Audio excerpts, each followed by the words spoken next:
It's an age-old question. Do we have free will? But there's the more important question that no one asks. Does free will even matter?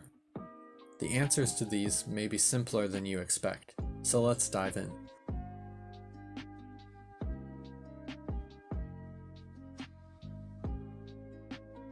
Questions of free will are often historically based in religious pondering, but here as a secular show, we'll set those aside and base our investigation on the available scientific evidence. Is it possible that there's something beyond the physical world?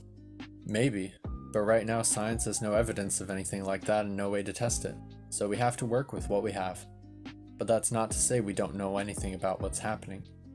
Looking at just the available physical evidence, we actually have a pretty good idea of how consciousness and free will work, at least given our current understanding of physics.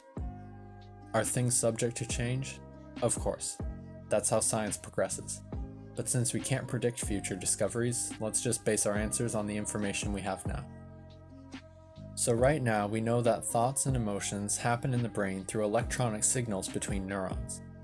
Every thought, every feeling, and everything that makes you you happens through your brain.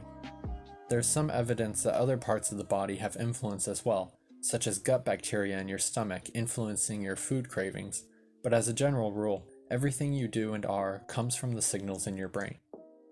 So, if your consciousness and actions come from your brain, how do these signals get there? Why do they exist? Well, we know how brains started. At some point in history, life forms mutated in ways that happened to give them basic nervous systems, which gave them an advantage over their competition, eventually leading to further improvements over millions of years, until developing into the modern brains found across the animal kingdom. It's simply based in cells following natural laws, creating a complex system to automatically process information and provide an appropriate response. Creatures without such nervous systems are outcompeted and go extinct, while creatures with more successful automatic responses to their environment are successful at reproducing and caring for the next generation.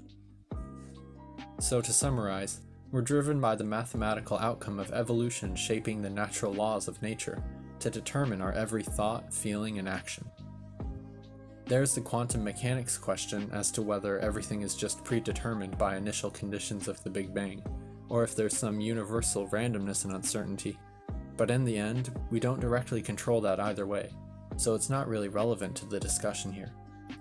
When we look at all this information together, we find the conclusion that we're basically biological computers formed by the forces of natural selection, and that we don't really have free will any more than your computer does. At least, not in the sense that we can directly control and alter what our own mind does. In other words, we don't control our brain. Our brain controls us, and our brain is governed by natural forces. So there's no free will in that sense of ultimate control over your own actions. But that's not the end of the story. Because like I said before, whether or not we have free will isn't the important question. The real question we should care about is whether or not free will even matters. I would argue that it doesn't. Why do we want free will? To control our own actions, to shape our own path through the world? Of course that's why. But why do we really want such control of ourselves? To do what we want to do. But that's exactly why free will doesn't matter in the end. The natural laws and chemical structures governing your brain may control you, but it's not against your will. In fact, it is your will. Our brains tell us what to do, but our brains are us. You can't control what you want, what you think, or what you ultimately do, because you're forced to do whatever it is you would normally do. If you think about whether or not to have that bowl of ice cream after dinner, the natural forces in your brain are running their standard process that will eventually lead to you taking an action based on whatever you would do in the situation.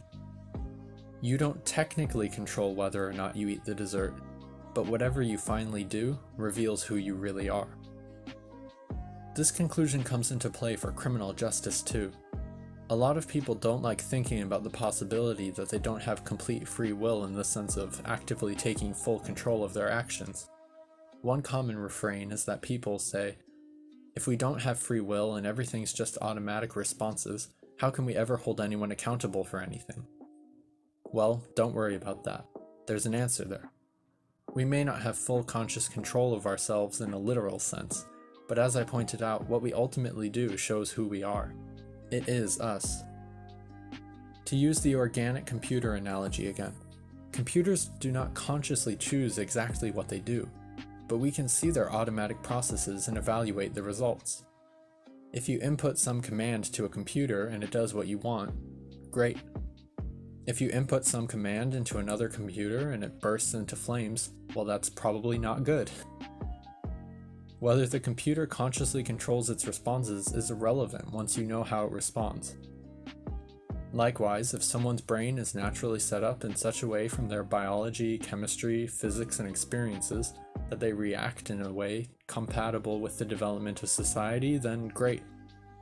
But if someone's brain state causes them to commit an awful crime, whether or not they have ultimate control over their own neurons, it's what they are and what they do. They still need rehabilitation or a separation from society until they're no longer in active danger. And people can change. But what you think and what you are and what you do is based on your brain, which is physical, and follows the physical laws. So when it comes to questions of your own free will, know that based on all the available evidence, you're just a biological computer running a standard program, and you don't have conscious control over every neuron in your brain. You act based on physics and chemistry, along with your own biology, genetics, history, and environmental influences. But don't worry about not having total control. You don't need it. Be assured that you will always do whatever it is you would do in that situation, for every situation. So far as we know, we're the most complex systems in the universe. So let's just enjoy that and make the most of it. Thanks for watching the video. I want to hear what you think, so let me know in the comments if you learned something new, and I hope to see you again next time.